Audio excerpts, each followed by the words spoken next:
چلے اسی تنخواہ میں سے جب بندہ بڑے بیٹے کی شادی کر کے بہو بیاہ کے لے آئے تو پھر بھی کام چلتا ہے، اور جب اس بیٹے کو اللہ بچے عطا کر دے تو اسی گھر میں، اسی آنگن میں، اسی چھت کے نیچے کام چلتا ہے، تو پھر تو مان جانا کہ چلانے والا تو نہیں، چلانے والا کوئی اور ہے۔ پھر تو مان جا کے چلانے والا کوئی تو اس وقت جب تنخواہ تیری لگی تھی تو کہتا تھا ابا ابھی میری شادی نہ کر، میں بیوی کو کیسے کھلاؤں گا؟ تو وہی شخص ہے جس کی چھت کے نیچے پھر 1.5 درجن پوتے بھی پل رہے اور گزارا ان کا بھی ہو رہا ہے۔ تو رزق کا ذمہ کس کا ہے؟ اللہ کا، اللہ کا ذمہ۔ اب ہمیں پتہ ہے پہلی بات تو پریشانی اس لیے اتار دینی چاہیے کہ ذمہ ہمارا ہے ہی نہیں۔ اب دوسری بات یہ کہ ذمہ داری کس کی ہے؟ اللہ حکیم بھی ہے اور علیم بھی ہے، حکیم بھی ہے اور جانتا بھی ہے، اور اسے پتہ بھی ہے کہ دینا کس طرح ہے۔ اب ہم پتہ کیا کہتے ہیں؟ کہتے ہیں وہ جو بندہ پجاروں میں بیٹھا ہے وہاں اسے نہیں بیٹھنا چاہیے تھا، اور میرا حق تھا۔ تجھے زیادہ پتہ ہے کہ اللہ کو؟ بول کے بتانا کس کو پتہ زیادہ ہے؟ کیوں جی؟ تو آپ اصل ٹینشن پتہ کب لگتی ہے؟ جب بندے کہتے ہیں نہیں وہ پجاروں میری تھی، میرا حق تھا۔ وہ جب گزرتی ہے نا پاس سے مہران کے تو مہران والا ٹینشن بڑی لیتا ہے، حالانکہ اللہ کو زیادہ پتہ ہے کہ وہ حق۔ ایک بات اپنے ذہن میں یاد رکھ لیں، رٹ لیں کہ جو میرے لیے بہتر تھا میرے رب نے مجھے دے دیا، تو بات ختم ہو گئی۔ بس وصل اچھا ہے نہ فراق اچھا ہے، یار جس حال میں رکھے وہی حال اچھا ہے۔ بس جو میرے حق میں بہتر تھا میرے رب نے مجھے، مسئلہ یہ ہے کہ تو اس پہ راضی ہونے کو تیار نہیں۔ حضرت علی کرم اللہ تعالیٰ وجہ الکریم نے میرے نبی پاک کی ایک حدیث بیان کی ہے، اور جناب علی جب یہ حدیث بیان کیا کرتے تھے تو حضرت مجاہد فرماتے ہیں یوں لگتا تھا کہ جیسے حضرت علی ہمیں ہر پریشانی سے نکال رہے ہیں۔ مولا علی شیر خدا رضی اللہ تعالیٰ عنہ فرماتے ہیں کہ مجھے میرے نبی پاک صلی اللہ علیہ وسلم نے ایک طریقہ دیا تھا ٹینشن فری ہونے کا۔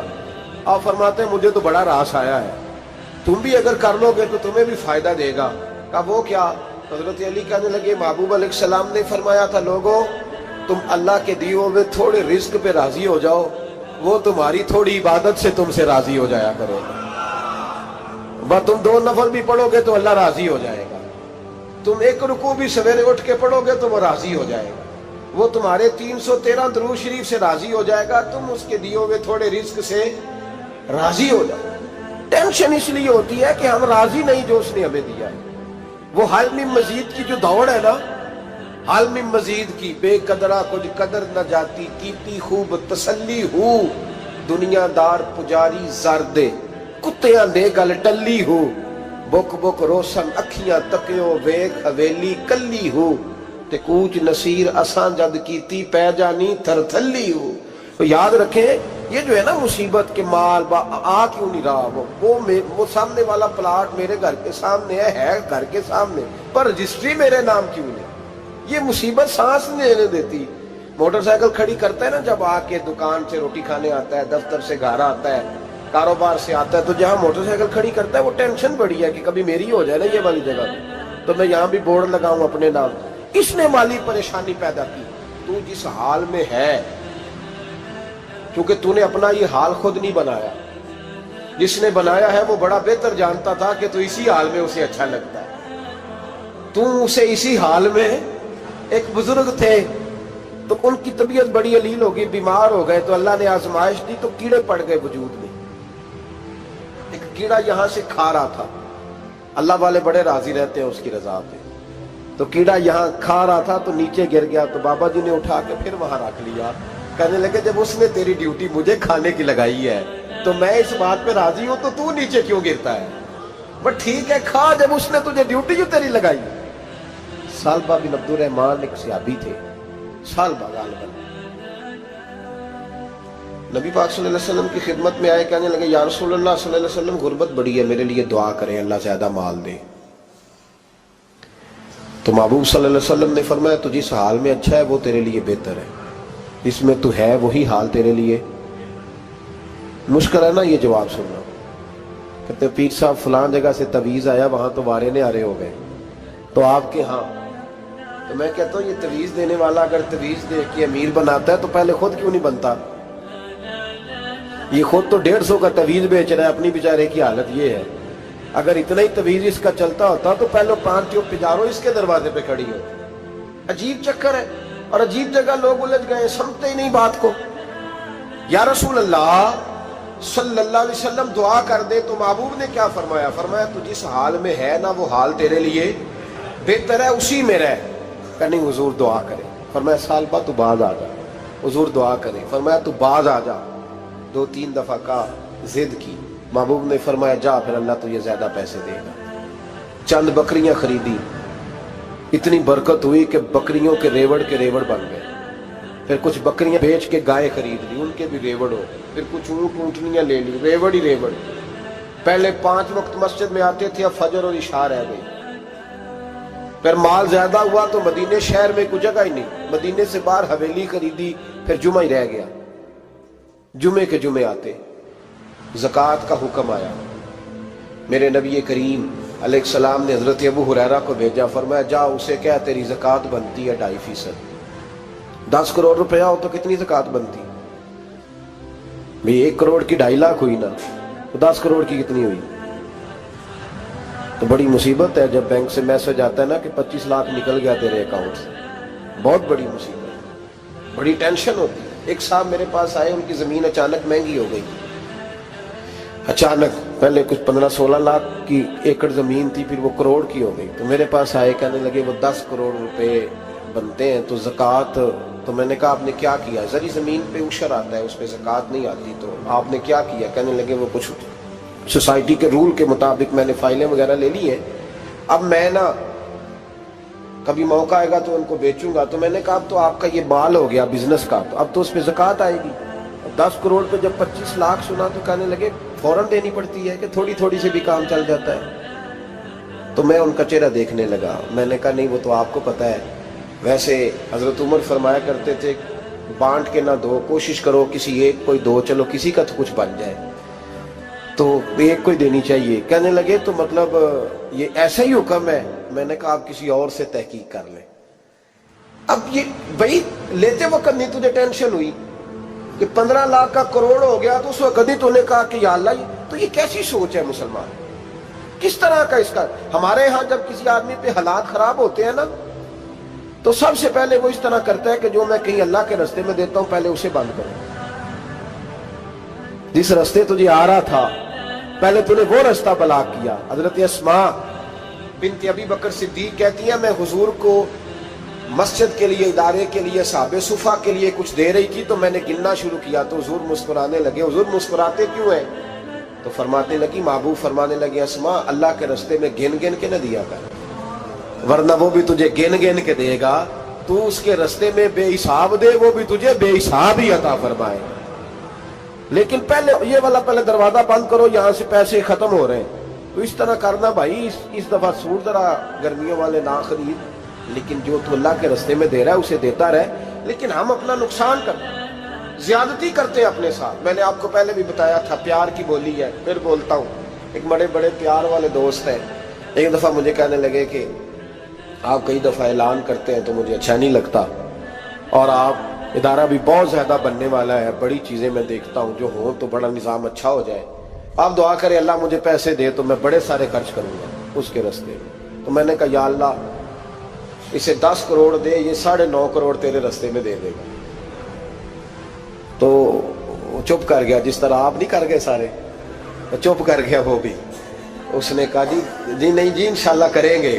تو میں کیا پلیا جی دعا پہ ہوں دیا، ابھی تو وہ آئیں گے تو تب دیکھی جائے گی، تو یہیں اڑ گیا ہے۔ یعنی 9.5 کروڑ اللہ کے رستے میں خرچ کرنے کی دعا پہ بھی آمین کوئی نہیں کہتا کہ چلو آمین ہی کہہ دیں۔ تو میں کہا تینوں تے 50 لاکھ بچتا سی پیا، لیکن تو اس سودے پہ تیار ہے۔ جب یہ سوچ ہوتی ہے، یہ غلط سوچ ہے، یہ بات تو اگر تے مسکرانے والی، لیکن یہ سوچ صحیح نہیں۔ حضرت عثمان غنی رضی اللہ تعالیٰ عنہ کہتے ہیں جس وقت نبی پاک صلی اللہ علیہ وسلم نے اعلان کیا نا جنگ کے موقع پر کہ 800 سپاہیوں کا خرچہ چاہیے، کہتے ہیں میرے پاس 600 کا تھا۔ یہاں ایک روایت میں حضور نے 1000 کا اعلان کیا تو میرے پاس 800 کا تھا۔ جب 2-3 دفعہ نبی پاک نے اعلان کیا تو کہتے ہیں میں نے کھڑے ہو کے کہا یا رسول اللہ پورا 800 میری طرف سے۔ کہتے میں نے 200 سپاہی کا خرچہ ادھار اٹھایا لیکن پورے 2 مہینے نہیں گزرے تھے، رب کریم نے مجھے کئی گنا کر کے پیسے واپس عطا فرما دیے۔ پر بات تو یہ ہے کہ تیری وہاں لو لگی ہو، تو تجارت کرتا ہے ان لوگوں کے ساتھ جو کیا دے سکتے۔ تو سالبہ کے پاس حضور نے پیغام بھیجا، پہلے تو کہا تیرے لیے بہتر نہیں مال، جب اصرار کیا تو اب بڑی برکت ہو گئی، بڑا آیا تو فرمایا زکوٰۃ دے، 2.5% زکوٰۃ ہے۔ اب جب سوچا کہ 5 اونٹوں پہ ایک بکری جائے گی اور بڑا سارا مجھے دینا پڑے گا، اب جب غور کیا تو یہ تو نہ کہا کہ میں نہیں دیتا۔ حضرت ابو ہریرہ سے کہنے لگے نبی کریم علیہ السلام کی خدمت میں عرض کرنا کہ میں خود آؤں گا۔ حضرت ابو ہریرہ نے آ کے عرض کی یا رسول اللہ صلی اللہ تعالی علیہ وسلم، حضور وہ کہتے تھے میں خود آؤں گا، تو کہتے ہیں محبوب نے ٹھنڈی سانس لی، فرمایا اسے کہا تھا کہ تیرے لیے مال بہتر نہیں، اب ہلاک ہو گیا، ہائے افسوس ہلاک ہو گیا۔ ان کو بھی تھوڑی دیر کے بعد احساس ہوا کہ یہ میں نے کیا کیا، نبی پاک کو ہی کہہ دیا نہیں ہے، حضور کو کہہ دیا بعد میں آؤں گا۔ اب دوڑے آئے، عرض کی حضور میں سارا کچھ لے کے آئے ہوں، قبول کر لیں۔ محبوب نے فرمایا گویا بلال حبشی کی خشک کھجور بھی قبول ہے، اور صہیب رومی ایک اٹی بان کی لائے تو وہ بھی قبول ہے، اور عمار بن یاسر اور مصعب بن عمیر اگر 2 دینار دے جائیں اور کوئی پرانا جوڑا کسی سپاہی کے لیے چھوڑ جائے تو وہ بھی قبول ہے، لیکن تو اپنا لاکھوں لے کے چلا جا، تیرا کوئی نہیں قبول، معاف کر دیں۔ فرمایا جا معاف کیا، پر پیسے لے کے نہ آنا۔ اگلے سال پھر آئے، بندے ہوئے ہاتھ ہیں، محبوبہ میں دولت کا کیا کروں گا، آگ لگانی ہے، قبول کر لیں۔ فرمایا تو لے جا، تیرا نہیں قبول، گرا جو ان کی نگاہ سے وہ سنبھل نہیں سکتا۔ حضور نے وصال ظاہری کیا تو جناب صدیق اکبر کے پاس آئے، لاکھوں کا مال، ابو بکر قبول کر لو، تو جناب صدیق اکبر کہنے لگے اس کا کر لو جس کا نبی نے نہیں کیا، چل جا کوئی نہیں چاہیے۔ حضرت عمر کے زمانے میں قحط پڑ گیا، بارشیں نہیں ہوتی، غلہ نہیں ملتا، حالات خراب ہے، مالی طور پہ بحران آ گیا، غربتیں، مجبوریاں، تکلیفیں، آ کے روئے، عمر میرا قبول کر لو، مجھے معافی تو مل گئی تھی نا۔ فرمایا معافی اپنی جگہ پہ، پر جس کا مصطفیٰ نے قبول نہیں کیا۔ بہت سارے لوگوں کو پتہ ہی نہیں کہ ان کا قبول ہی نہیں ہوا، اور وہ الجھے ہوئے ہیں، انہیں خبر ہی نہیں کہ اصل بات کیا ہے۔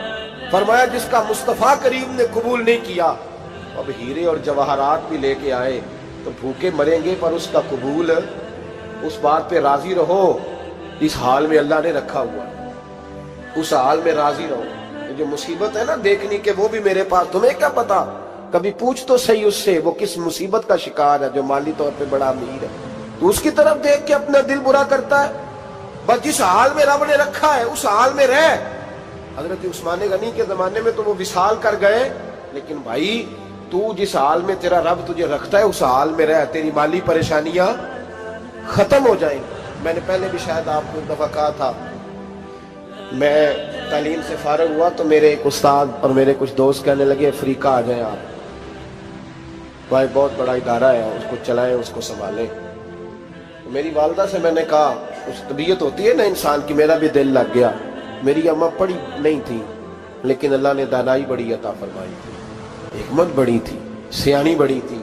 تو میں نے کہا اماں جی وہ مجھے ساؤتھ افریقہ کی دعوت ہو رہی ہے تو آپ کیا کہتی ہیں؟ تو اٹھ کے میرے پاس آ گئی اور مجھے انہوں نے اپنے بازوؤں میں لے لیا، پھر میرا ماتھا چوما، کہنے لگی پتر میں تے وال بھی نہ پوٹ کے دیوا کسی نے، ہم نے دولت کا کیا کرنا، تو اللہ کا نام لے کے کہیں بیٹھ جا، رب کریم رون کے لگا دے گا، خیر ہو جائے۔ تو میرے بھائی یاد رکھیں ان چیزوں سے تھوڑا سا دیکھیں نا، قناعت کریں، جو اللہ نے دیا اس پہ راضی ہو جائے، اللہ بڑا مہربان ہے، وہ آسانیاں کر دیا کرتا ہے۔ تو یاد رکھیں میرے رسول کریم علیہ السلام نے ایک تو ہمیں درس یہ دیا ہے کہ تو سمجھ جا، قرآن نے ہمیں بتایا ہے کہ روزی تیری ذمہ داری نہیں، روزی کس کی ذمہ داری ہے؟ اللہ کی۔ اور دوسری بات یہ کہ جو اللہ نے تمہیں دیا ہے اس پہ تو راضی ہو جا، تیری مالی پریشانیاں ختم ہو جائیں۔ اور پھر حضور صلی اللہ علیہ وسلم نے فرمایا مذہبی طور پر جب دیکھو تو آگے دیکھو، اور دنیاوی طور پر جب دیکھو تو پیچھے دیکھو، پریشانی ختم ہوگی۔ مذہبی طور پر جب دیکھو، جو 5 نمازیں پڑھتا ہے وہ تہجد پڑھنے والے کو دیکھے، اور جو تہجد پڑھتا ہے وہ اشراق چاشت پڑھنے والے کو دیکھے، اور جو بندہ اشراق اور چاشت پڑھتا ہے پھر اس کو دیکھے جو سارا دن مصطفیٰ پہ درود پڑھتا ہے۔ اوپر اوپر دیکھے کہ میں نے اور نیک ہونا ہے اور نیک، اور جب مالی معاملہ ہے تو پھر نیچے دیکھ۔ اگر تو بیٹھا نا پجاروں پہ تو پھر ٹوڈی والے پہ نظر کر، اس کا کیا حال ہے۔ اور اگر تو وہاں بیٹھا ہے تو دیکھ مہران والا بھی تو گاڑی چلا ہی رہا ہے، اور اگر تو وہاں ہے تو موٹر سائیکل والا دیکھ، اور تو وہاں ہے تو پھر سائیکل والے پہ نظر، اور اگر تو سائیکل والا ہے تو پیدل والے کو دیکھ، اگر تو کرائے کے مکان میں رہتا تو پھر جھونپڑی والے کو دیکھ، اور اگر تو جھونپڑی میں رہتا ہے تو پھر بھی پریشان نہ ہونا، کچھ ایسے بھی ہیں جنہیں جھونپڑی بھی نصیب نہیں، جو سڑک پہ لیٹے ہوئے۔ اور اگر تو تندرست ہے نا تو کبھی جا کے اسپتال میں دیکھ حال کیا ہے، لوگ کس حال میں ہیں۔ تو ہم شکر نہیں ادا کرتے، اس کا نقصان کیا ہوتا ہے، نعمتیں چلی جاتی ہیں۔ اللہ فرماتے ہیں لَئِن شَكَرْتُمْ لَأَزِيدَنَّكُمْ، تو شکر ادا کر، میں نعمتوں میں اضافہ کر دوں۔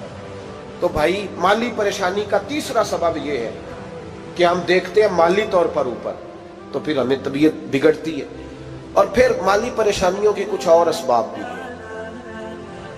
امام شافعی فرماتے ہیں جن گھروں میں لوگ فجر کی نماز کے وقت سوئے ہوتے ہیں ان گھروں میں رزق نہیں آتا۔ آپ فرماتے ہیں فجر کا وقت اللہ کے دینے کا وقت ہے، اس وقت اللہ بانٹتا ہے۔ حضور صلی اللہ علیہ وسلم کا فرمان ہے نا حدیث میں کہ تہجد کے وقت اللہ پہلے آسمان پہ نزول جلال فرماتا ہے جو اس کی شان کے لائق ہے تہجد کے وقت، اور وہ کہتا ہے مانگو میں تمہیں عطا کروں گا۔ لینے کی باری آئے تو بندہ سمیٹ سماٹ کے اندر گھس جائے۔ ہمارے ہاں یہ ہوتا ہے کہ عشاء کے بعد بچے بیٹھتے ہیں موبائل لے کے، تہجد کا وقت آتا ہے تو ان کی آنکھیں بند ہونی شروع ہوتی، تو لینے کے وقت تو سویا تھا، ذرا مسئلہ کیسے حل ہوگا؟ بھائی جب کوئی آدمی خیرات بانٹ رہا ہو تو جو پیالہ پیچھے کر لے اسے ملے گا؟ کہتے اس وقت آنا جب میں بانٹ رہا تھا، اب تو کدھر آ گیا ہے؟